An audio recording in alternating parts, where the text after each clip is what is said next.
Claim आपको करना हो। तो उस वीडियो में साइट जो है प्रॉपर काम नहीं कर रहा था, जैसे कि जो भी आपका अलग अलग खाता है उसको ऐड करने पे नहीं हो रहा था। लेकिन अभी हम आपको कोशिश करेंगे कि A to Z जो है प्रोसेस आपको बताएं, जो कि आपको सही ढंग से जो है फॉर्म को फिल करने में आसानी हो। ठीक है, यहाँ पे सबसे पहले क्या करना है कि जमाकर्ता पंजीकरण के ऑप्शन पे आपको क्लिक करना है। अपने आधार का जो अंतिम 4 अंक है यहाँ पे डालना है और आधार से जो भी मोबाइल नंबर जुड़ा हुआ है उसको डालकर OTP प्राप्त करे के ऑप्शन पे क्लिक करना है। तो अब आपने जो भी यहाँ पे मोबाइल नंबर डाला हुआ है जो कि आधार कार्ड के साथ लिंक है, उस पर एक OTP गया हुआ है। OTP को यहाँ पे डालेंगे और OTP सत्यापित करे के ऑप्शन पर क्लिक करेंगे तो आपका जो OTP है यहाँ पे सत्यापन हो जाएगा। और यहाँ पे जो है कुछ सहमति आपको देना होगा, जिसमें ये सभी जानकारी दिया गया है कि इसका उद्देश्य क्या है, सूचना संग्रह क्या है, आधार प्रमाणीकरण क्या है। तो इस चीज़ों को आप पढ़िएगा। अगर आप सहमत है तब जाकर यहाँ पे टिक करिएगा। ठीक है, और मैं सहमत हूँ के ऑप्शन पे आपको क्लिक करना होगा। उसके बाद अगला के ऑप्शन पे आप क्लिक करेंगे। अब आप क्लिक करेंगे तो आपके सामने जो व्यक्तिगत जानकारी है ऑप्शन 2 वाला डालने वाला आएगा।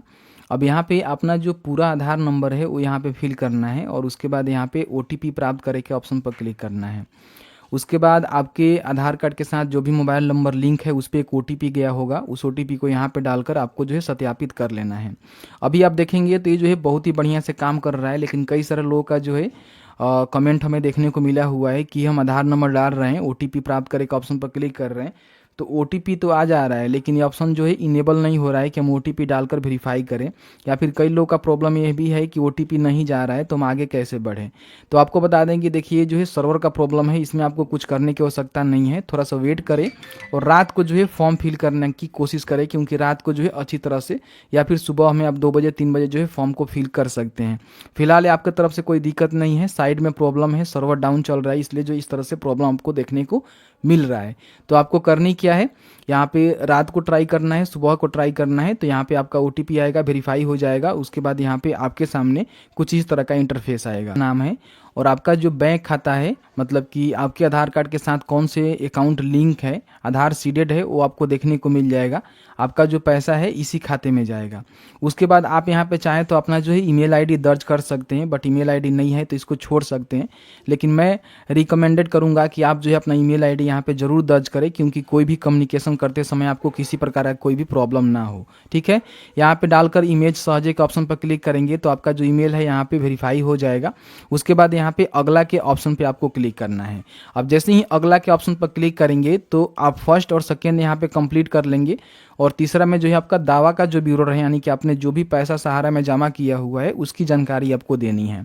सबसे पहले यहाँ पे सोसाइटी आप सिलेक्ट करेंगे। 4 ही तरह के सोसाइटी आपको देखने को मिलेंगे, क्योंकि आप सभी जानते हैं कि सहारा इंडिया से काफ़ी सारे एजेंट के द्वारा, सहारा इंडिया के ऑफिस के द्वारा लोगों को जो है जबरन यहाँ पे सोसाइटी में कन्वर्जन करवाया गया था। तो अगर आपका भी इन सोसाइटी के अंदर पैसा जमा है, ठीक है, आपका हो सकता है कि एक नाम से अलग अलग सोसाइटी में भी पैसा जमा होगा, उसके लिए भी आप क्लेम कर सकते हैं। और सभी क्लेम जो है एक ही साथ आपको करना है। आपके नाम से जितने भी अकाउंट है, FD है, RD है, जो भी है, उस सभी का जो है क्लेम एक ही साथ आपको करना है। अलग अलग क्लेम करने का कोई भी ऑप्शन आपको नहीं मिलेगा।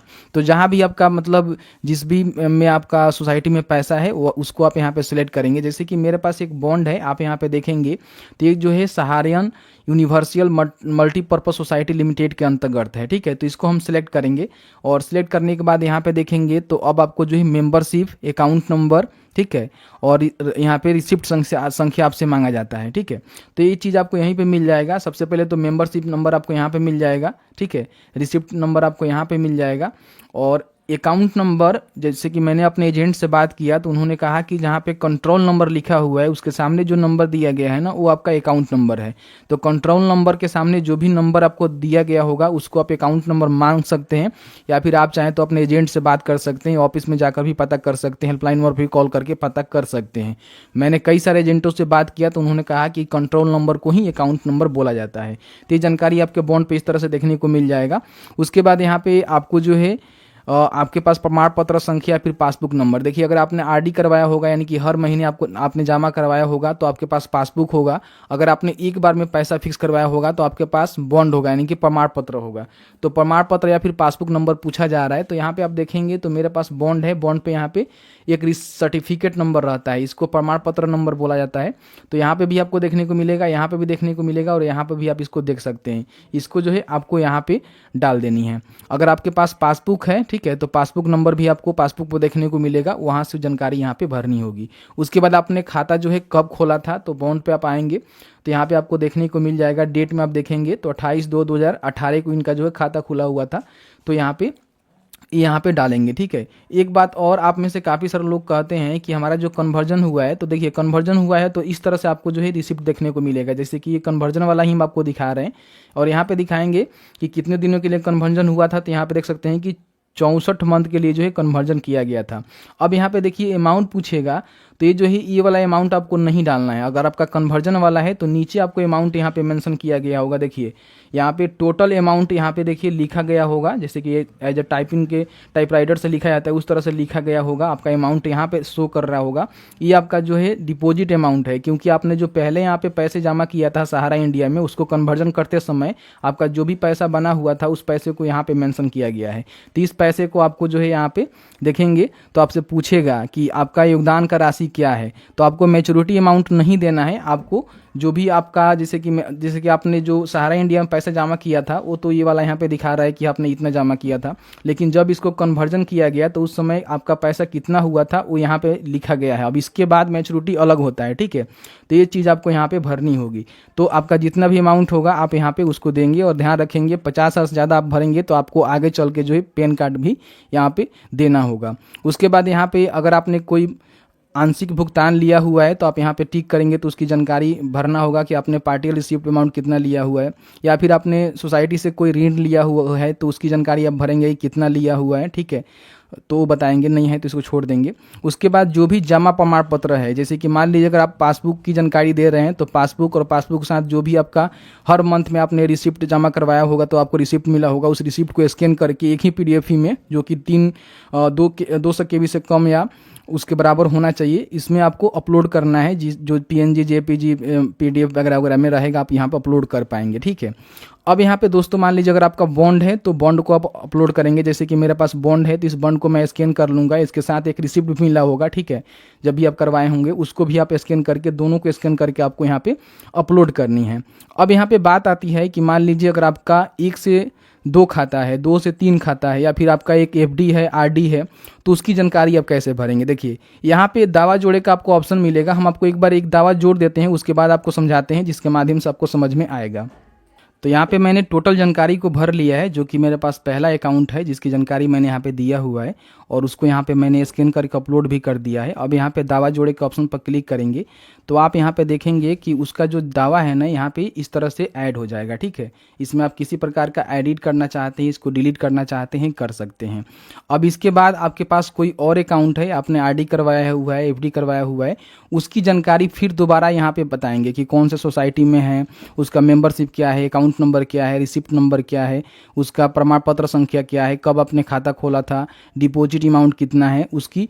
अगर मान लीजिए पासबुक है तो पासबुक के साथ जो भी रसीद है उस सभी को स्कैन करके यहाँ पे अपलोड करनी है। अगर आपका बॉन्ड है तो बॉन्ड के साथ एक रिसिप्ट होगा, उसको स्कैन करके आपको यहाँ पे अपलोड करनी है और फिर से दोबारा जो है दावा जोड़े के ऑप्शन पर क्लिक करना है। तो दावा जोड़े के ऑप्शन पर क्लिक करेंगे तो जिस तरह से दावा जोड़े के ऑप्शन पर क्लिक करेंगे तो दूसरा भी आपका अकाउंट नंबर यहाँ पे ऐड हो जाएगा और सभी जानकारी आपको यहाँ पे देखने को मिल जाएगा। मैं एज अ डमी के रूप में आपको दिखा रहा हूँ। ठीक है, आप अपनी जानकारी को पूरी सही ढंग से और सोच समझ से भरेंगे। ठीक है, और भी कोई आपका अकाउंट है, मतलब एक ही नाम से अगर आपका और भी कोई सहारा में पैसा है उसको भी इस तरह से यहाँ पे डाल के आप इसको यहाँ पे ऐड कर सकते हैं। जितने भी चाहें उतने भी आप यहाँ पे ऐड कर सकते हैं, कोई भी यहाँ पे लिमिटेशन अभी फिलहाल नहीं दिया गया है। जितने भी आप क्लेम करना चाहते हैं उस सभी क्लेम को आप यहाँ पे ऐड कर सकते हैं। उसमें किसी प्रकार कोई भी दिक्कत होता है तो आप उसको डिलीट वगैरह वगैरह कर सकते हैं। तो अगर आपका जितना भी अकाउंट है सभी को यहाँ पे ऐड करेंगे और ऐड करने के बाद अगला के ऑप्शन पे आपको क्लिक करना है। अब जैसे ही अगला के ऑप्शन पर क्लिक करेंगे तो दावा अनुरोध जो है प्रपत्र यहाँ पे आपके सामने जनरेट होगा, ठीक है, जो कि यहाँ पे देख सकते हैं कि साइट के प्रॉपर ना चलने के चलते यहाँ पे बहुत समय लगा रहा है। और इसलिए मैं मतलब वीडियो को सही ढंग से नहीं बना पा रहा हूँ, क्योंकि कई बार मैंने ट्राई करने के बाद यहाँ तक मैं पहुँचा हूँ। अब यहाँ पे देखिए इससे आगे क्या होता है कि नहीं होता है, तो मैं आपको यहाँ पे बताऊँगा, ठीक है। तो देखिए मैंने जो है कई बार यहाँ पे दावा जो अनुरोध पत्र है जनरेट करने की कोशिश किया, बट यहाँ पे इससे आगे नहीं हो रहा है। तो यहाँ पे साइड में जो है प्रॉब्लम है, मैं आपको झूठ नहीं बोलूँगा, ठीक है, जहाँ तक हुआ है वहाँ तक मैंने आपको बता दिया है। तो आपके पास सोल्यूशन ये है कि अभी जो है आप वेट करें, क्योंकि साइट जो है प्रॉपर ढंग से काम नहीं कर रहा है। यहाँ पे 2 नंबर भी कलम में फंस रहा है और यहाँ पे 4 नंबर भी कलम में फंस रहा है, क्योंकि यहाँ पे दावा जो प्रपत्र है वो जनरेट नहीं हो रहा है। अब इसके बाद क्या होगा कि आपका जो दावा प्रपत्र यहाँ पे जनरेट हो जाएगा, तो आपका जो दावा पत्र है यहाँ पे जारी हो जाएगा, ठीक है, जो कि आपको डिस्प्ले पर देखने को मिलेगा। तो सबसे पहले इसको जो है प्रिंट आपको करनी होगी। प्रिंट करने के बाद यहाँ पे अपना एक पासपोर्ट साइज फ़ोटो चिपकानी होगी और नीचे यहाँ पे अपना जो है सिग्नेचर करना होगा। सिग्नेचर करने से पहले यहाँ पे डिक्लेरेशन लिखा गया है, जो कि इंग्लिश में लिखा गया है। प्लीज़ इसको एक बार ज़रूर रीड करें, क्योंकि इसमें जो है काफ़ी ऐसे बात हैं जो आपसे छुपाई जा रही है। इसलिए मैं रिकमेंड करूंगा कि जब भी आपका दावा पत्र जनरेट होता है, यहाँ पे जो भी डिक्लेरेशन दिया गया है उसको आपको एक बार ज़रूर पढ़ना है और पढ़ के समझना है। नहीं समझ में आ रहा है तो इसको आप कॉपी करके जो है ट्रांसलेट करके पढ़ सकते हैं, समझ सकते हैं। अगर आप एग्री करते हैं तो यहाँ पे सिग्नेचर करेंगे और सिग्नेचर करने के बाद इसको स्कैन करेंगे। स्कैन करने के बाद आपको जो है इसको अपलोड करना होगा, ठीक है। अब अपलोड वाले सेक्शन पे आप जाएंगे, जो कि 5 नंबर यहाँ पे कॉलम दिया गया है, जैसे कि मैंने आपको बताया। तो यहाँ पे 5 नंबर कॉलम पे आप जाएंगे ना, तो आपको जो है इसको अपलोड करना होगा। तो अपलोड करने के लिए जो भी आपने स्कैन किया हुआ है दावा पत्र, उसको आप यहाँ पे अपलोड करेंगे। उसके बाद अगर आपका राशि 50,000 से अधिक है तो आप यहाँ पे पैन कार्ड का नंबर लिखेंगे और पैन कार्ड का फोटो कॉपी अपलोड करेंगे, ठीक है। और इसको अपलोड करके ये इस तरह से आपका जो है अपलोड हो जाएगा। उसके बाद आपको जो है आगे के बटन पर क्लिक करना होगा, तो आपका जो आवेदन है यानी कि क्लेम है हो जाएगा। और आपको जो है क्लेम का डेट और एक जो है अनुरोध संख्या भी आपको यहाँ पे दे दिया जाएगा। इसको आपको अपने पास सुरक्षित रखना है, भविष्य में इसका काम लगेगा। तो इस तरह से जो है ये फॉर्म को फिल करना है। लेकिन मैंने आपको साफ साफ बताया कि यहाँ पे दावा जो पत्र है वो जनरेट नहीं हो रहा है। कई बार मैंने यहाँ पे आपको ट्राई करके दिखाया और वीडियो बहुत लंबा भी मैंने यहाँ पे कर दिया, तो उसके लिए सॉरी। और ऑलमोस्ट मैंने आपको सारा जानकारी बताया हुआ है कि 2 चीज़ों तक आपको फंस रहा है, व्यक्तिगत ब्यूरो में और पत्र जनरेट करने में। तो आपको जो है थोड़ा सुबह में या फिर रात में ट्राई करें, ये काम आपका होगा। उसके बाद इस तरह से फॉर्म को अप्लाई कर सकेंगे। तो जैसे कि आपने देखा है कि मैंने जो भी रिलेटिव है उसकी जानकारी मैंने आपको प्रोवाइड किया कि आपका जो दूसरा वाला स्टेज है उसमें भी आपका ओटीपी का प्रॉब्लम आ रहा है, तो आपको जो है रात को या फिर सुबह में ट्राई करना है। और आपका जो दावा पत्र है वो जनरेट ही नहीं हो रहा है। कई बार मैंने ट्राई किया, खुद मुझसे भी नहीं हुआ है। तो ये जो है साइट का सर्वर का प्रॉब्लम है, आपके तरफ से कोई दिक्कत नहीं है। अभी आपको जो है फॉर्म फिल करने का हम सलाह नहीं देंगे, बाद में आप फॉर्म को फिल करें जब साइट प्रॉपर तरीका से काम करने लगे, या फिर खुद का करना है तो रात को आप ट्राई कर सकते हैं।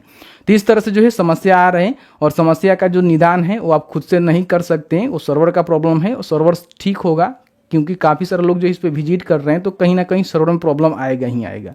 तो इस तरह से जो है आपको फॉर्म को फिल करनी है। और एक से ज़्यादा अकाउंट है तो किस तरह से ऐड करनी है, अकाउंट नंबर आप कैसे निकाल सकते हैं, सभी जानकारी मैंने इस वीडियो में कवर करने की कोशिश किया हुआ है। तो प्लीज़ वीडियो को लाइक करिएगा। और आपके मन में कोई भी सवाल होगा इस वीडियो से रिलेटेड तो आप हमें कमेंट सेक्शन में कमेंट करके पूछ सकते हैं। जहाँ तक मेरी नॉलेज होगी आपको बताने की कोशिश की जाएगी।